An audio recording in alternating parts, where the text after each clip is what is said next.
बहुत शुक्रिया तमाम जानकारी के लिए जेबी आपका।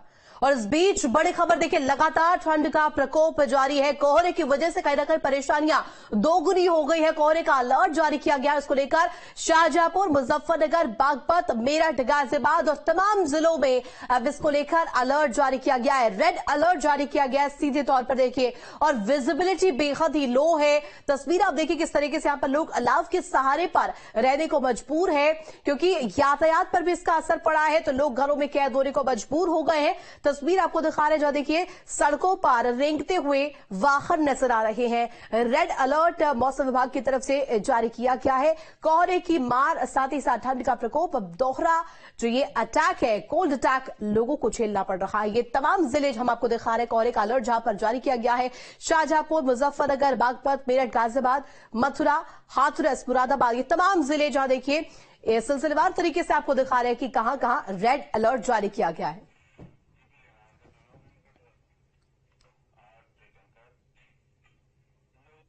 वहीं दिल्ली एनसीआर में लगातार ठंड का प्रकोप जारी है। वहीं कड़ाके की ठंड ने परेशानी को और बढ़ा दिया है। कोहरे में सड़कों पर सफर करना लोगों के लिए जोखिम भरा हो गया है।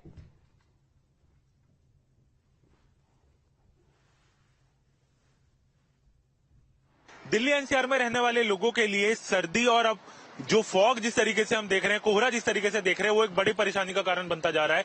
लगातार बीते 5 दिनों से कोहरा देखने को मिल रहा है। डेंस फॉग यानी कि घना कोहरा हमें देखने को मिल रहा है।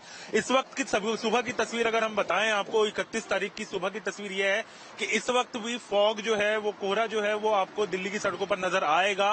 मौसम विभाग की माने तो मौसम विभाग की तरफ से कहा गया है कि आज जो है वो फॉग लगातार बना रहेगा और शाम को घना कोहरा होने का जो अनुमान मौसम विभाग की तरफ से दिया गया है। इस वक्त हम अक्षरधाम पर मौजूद हैं। अक्षरधाम की तस्वीर आपको दिखा रहे हैं सुबह की, किस तरीके से घने कोहरे की वजह से अक्षरधाम पूरी तरीके से कोहरे में लिप्त दिख रहा है। और इसकी तस्वीरें हम लगातार आपको ये बताते हुए नजर आ रहे हैं कि मौसम विभाग की तरफ से भी लगातार चिताया गया था कि आने वाले 5 से 6 दिन जो है वो घना कोहरा रहने का अनुमान है। वहीं टेम्परेचर जो है वो भी लगातार गिरते हुए नजर आ रहा है। इस वक्त की अगर हम बात करें तो दिल्ली में जो तापमान है वो 13 डिग्री सेल्सियस जो है वो दर्ज किया गया है। इसके अलावा प्रदूषण जो है वो भी एक परेशानी का कारण बन सकता है। अगर हम इस वक्त के पॉल्यूशन की अगर बात करें तो सीपीसीबी के वेबसाइट के अनुसार इस वक्त जो दिल्ली में प्रदूषण है वो 392 है, यानी कि वेरी पुअर कैटेगरी में दर्ज किया गया है। इसके अलावा दिल्ली के कई इलाकों में जैसे कि आनंद विहार के और मुंडका की अगर हम बात करें तो वहां पर जो AQI है यानी कि एयर क्वालिटी इंडेक्स जो है वो 400 के ऊपर जो है वो दर्ज किया गया। और ये अनुमान जताया जा रहा है कि न्यू ईयर सेलिब्रेशन के बाद जो है हो सकता है ये पॉल्यूशन का लेवल जो है वो भी 400 के आसपास इसी तरीके से बना रहे। पिछले कुछ दिनों से ठंड और घने कोहरे का कहर देखने को मिल रहा है। लोग इस कड़ाके की ठंड से बचने के लिए अलाव का सहारा ले रहे हैं। तो तस्वीर आपको दिखा रही थी कि किस तरीके से यहां पर ठंड का सितम लगातार बना हुआ है। अब ठंड साथ ही साथ कोहरा डबल अटैक लोगों के लिए बन गया है। किस तरह की ठंड है यार? ठंड तो थोड़ा ज्यादा हो रही है, लगभग 2-3 दिन से जो है, और कोहरे का प्रकोप है। लोगों का निकलना थोड़ा सा कम हो गया है ठंड की वजह से। और इसके साथ साथ गलन भी है। जब हवा चलती है तो और गलन बढ़ जाती है। हवा न होने से तो थोड़ा नॉर्मल हो जाता है। ठंड तो अच्छा ही, इस महीने में ठंड नहीं पड़ेगा तो होगा क्या? दिसंबर जनवरी में ठंडी पड़नी भी चाहिए। और ठीक है, अभी अलाव की व्यवस्था, अभी हम लोगों को तो अलाव की व्यवस्था का जरूरत नहीं लग रहा है। अरे जब 9-10 डिग्री 9-11 डिग्री है तो इसमें कोई फर्क नहीं पड़ता है। ठंडा है, थोड़ा बढ़ गया है। ये तो हर साल पड़ता है जनवरी दिसंबर के लास्ट में। ठंड इस साल थोड़ा बढ़ गया है। ठंडा तो जबरदस्त है, लेकिन अभी बच्चों के लिए ठंडा ज्यादा है। हम लोगों के लिए ठीक है। निकल रहे हैं, ग्राउंड में घूम रहे हैं, टहल रहे हैं।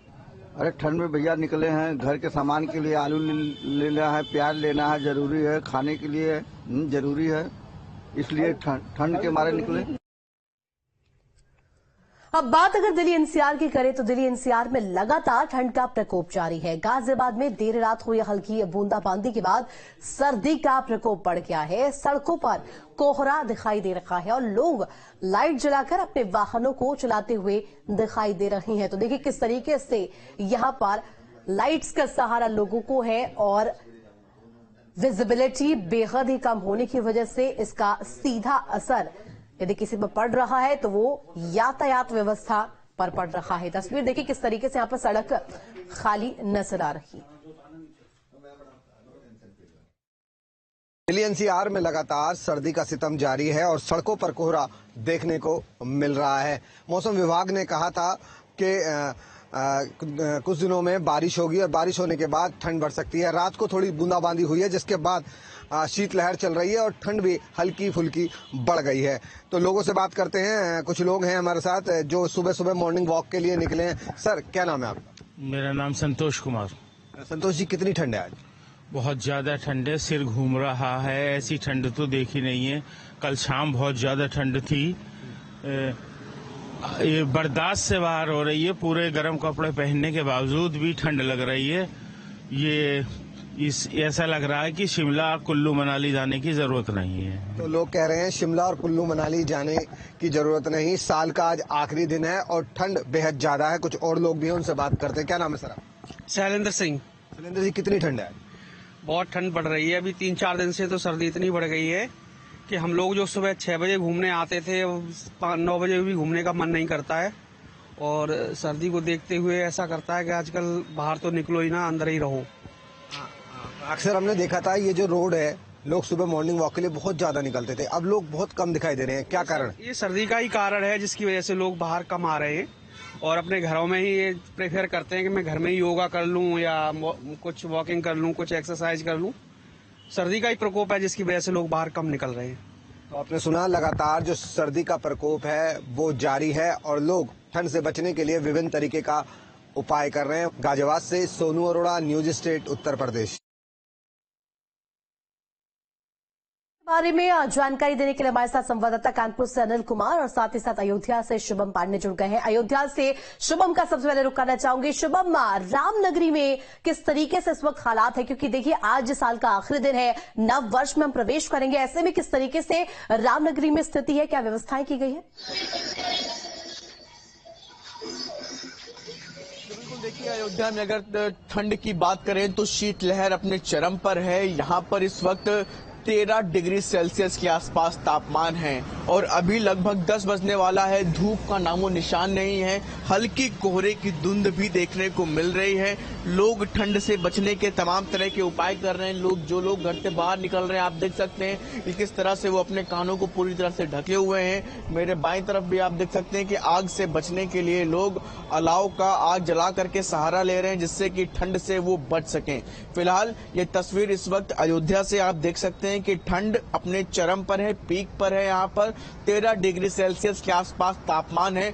अगर मौसम वैज्ञानिकों की बात करें तो आने वाले कुछ दिनों तक शीतलहर अपने चरम पर इसी तरह रहेगी और लोगों को ठंड से बचने के लिए अगर बात करें तो जिला प्रशासन और तमाम तरह से ऐसी व्यवस्थाएं की जा रही हैं। रैन बसेरा और अलाव इत्यादि की भी व्यवस्था अलग अलग जगहों पर की गई है, जिससे कि लोगों को ठंड के प्रकोप से बचाया जा सके। निश्चित तौर पर शुभम, और हमारे साथ अनिल कुमार भी जुड़े हुए हैं कानपुर से। अनिल, आपका रुख कर रहे हो। देखिए जिस तरीके से तमाम जिलों की तस्वीर हम देख रहे हैं, जहां पर रेड अलर्ट भी जारी किया गया है, कानपुर के क्या हालात है, किस तरीके से वहां पर पारा है और व्यवस्थाएं क्या की गई है?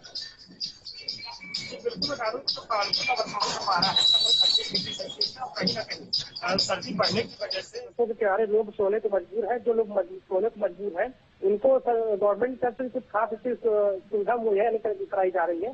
साथ ही साथ कल एक वीडियो वायरल हो रहा था जिसमें एक व्यक्ति सर्दी के कारण शीशा के बगल में लेटा हुआ था। ये एक बहुत ही निंदनीय विषय था और कहीं न कहीं इसको संज्ञान में लेते हुए डीएम कानपुर के डीएम ने इसको आदेश भी किया था कि जो भी व्यवस्था के सड़क के किनारे जितने भी लोग सो रहे हैं उनको उचित व्यवस्था कराई जाए और दो पास के ही जो सेंटर हाउस बनाए गए हैं उन्हें व्यवस्था कराई जाए। और सर्दी की अगर बात की जाए तो कानपुर में जो सर्दी को देखते हुए कानपुर शिक्षा विभाग की तरफ से 14 दिन का अवकाश घोषित कर दिया गया है। साथ ही सर्दी की बढ़ने की वजह से मेडिकल की समस्याओं की बड़ी समस्या आ रही, क्योंकि लगातार सर्दी बढ़ रही है तो जाहिर है कि अस्थमा और हार्ट अटैक के मरीजों की संख्या ही बढ़ रही है। कानपुर में जो अस्थमा के मरीजों की संख्या कल जो नोट की गई है लगभग 46 थी। 46 मरीजों को कल एडमिट कराया गया है। साथ ही 2 पेशेंट ऐसे थे जिनको हार्ट अटैक भी आया था। तो कहीं ना कहीं किस हिसाब से सर्दी बढ़ रही है। सर्दी बढ़ने की वजह से लगातार मरीजों की भी संख्या बढ़ रही है। मरीजों की संख्या बढ़ने के साथ साथ सड़क के किनारे लोग अलाव जला के निश्चित तौर पर अनिल, और हमारे साथ लगातार शुभम भी बने हुए हैं, उनका भी रुख कर लेते हैं। शुभम, देखिए जिस तरीके से कोहरा, ठंड और कहीं ना कहीं शीतलहर, ट्रिपल अटैक अब यूपी वासी झेल रही हैं। ऐसे में अयोध्या की अगर बात करें तो सबसे ज्यादा प्रभाव देखिए अगर इन तीनों चीजों का अगर अब कहा जाए तो सबसे पहले यातायात पर पड़ता है। तो यातायात पर इसका क्या प्रभाव पड़ रहा है और लोगों की इस पर क्या राय है, बताइए। देखिए, यातायात की अगर बात करें तो पहले ही नेशनल हाईवेज और एक्सप्रेसवेज की एक लिमिट तय कर दी गई है, जिससे कि रात बिरात अगर कोहरे की स्थिति काफी ज्यादा रहे तो कम गति की वजह से जो वाहनों के एक्सीडेंट होते हैं उसमें कमी लाई जा सके। इसके साथ ही साथ अगर शहरों में बात करें कि क्या अलग अलग व्यवस्थाएं की गई हैं, तो वो आपको निश्चित तौर पर अलग अलग ऐसे जो प्रमुख चौराहे हैं, जो प्रमुख स्थान है जहां पर पब्लिक ज्यादा वहां मूवमेंट है, उन जगहों पर अलग अलग जगहों पर रैन बसेरे अयोध्या में बनाए गए हैं, जिससे कि लोग वहां पर रुके और वहां पर उनकी रुकने की पूरी व्यवस्था की गई है। इसके साथ ही साथ अलाव भी जलाए जा रहे हैं अलग अलग जगहों पर, जिससे कि लोग ठंड से बच सकें। इस वक्त मैं जहां मौजूद हूं, ये आप देख सकते हैं, मेरी दाईं तरफ ये हाईवे है और यातायात व्यवस्था फिलहाल अभी किसी भी तरह से यहां पर जो है अव्यवस्थित नहीं दिख रही है। सब कुछ सामान्य रूप से ही चल रहा है। एक बेहतर तस्वीर भी दिख रही है कि लोग आ जा रहे हैं आसानी से। लोगों ने ठंड से बचने के तमाम उपाय जरूर कर रखे हैं, जिससे कि ठंड उनको किसी भी तरह से परेशान न कर सके। मौसम वैज्ञानिकों की तरफ से हालांकि साफ तौर पर कहा गया है कि आने वाले जो कुछ दिन हैं उनमें शीतलहर और भी काफी ज्यादा बढ़ेगी। लोगों को थोड़ी बहुत परेशानियां और बढ़ सकती हैं, लेकिन लोगों को सलाह यही है कि ठंड से जो बचने के तमाम उपाय हैं उनको करें, जिससे निश्चित तौर पर शुभम, कहीं ना कहीं अब ठंड और अधिक बढ़ सकती है इसकी संभावना है, लेकिन कहीं ना कहीं इसके साथ ही जो सावधानियां हैं वो भी बरतने की अपील की जा रही है। बहुत शुक्रिया तमाम जानकारी के लिए शुभम आपका, और अनिल आपका भी बहुत शुक्रिया तमाम जानकारी साझा करने के लिए।